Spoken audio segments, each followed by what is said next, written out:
மறுநாள் காலை டெலிமாக்கஸ் அரண்மனைக்குச் சென்றான். அவனது தாய் பெனிலோப்பி அவனைக் கண்டு பேரானந்தம் அடைந்தாள்.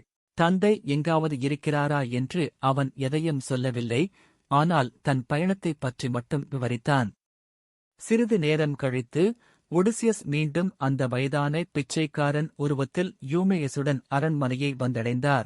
அரண்மனை வாசலில் ஒரு பழைய குப்பை மேட்டில் ஆர்கஸ் என்ற நாய் படுத்திருந்தது. அது 20 ஆண்டுகளுக்கு முன்னால் ஒடிசியஸ் வளர்த்த வேட்டை நாய். இப்போது அது வயதானது, நோயுற்றது.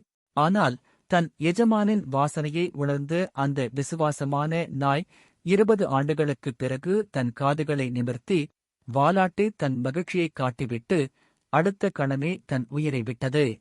ஒடிசியஸ் ஒரு சொட்டுக் கண்ணீரைத் துடைத்துக் கொண்டார்.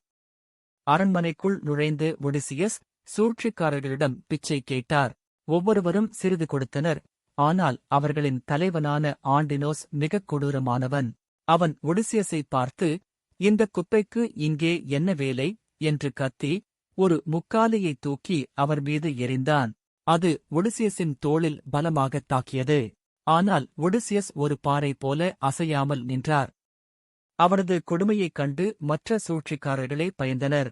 யாராவது தேவன் பிச்சைக்காரன் உருவில் வந்திருக்கப் போகிறான், அவனை பகைக்காதே என்றனர். பெனிலோப்பி இந்தச் செய்தியைக் கேட்டு அந்த பிச்சைக்காரரைச் சந்தித்து தன் கணவரைப் பற்றி ஏதாவது தெரியுமா என்று கேட்க விரும்பினாள். ஆனால் ஒடிசியஸ், "இரவு வரை காத்திருங்கள் அரசியே, சூழ்ச்சிக்காரர்கள் உறங்கிய பிறகு நான் உங்களை சந்திக்கிறேன்" என்று சொல்லித் தந்திரமாக தள்ளிப் போட்டார்.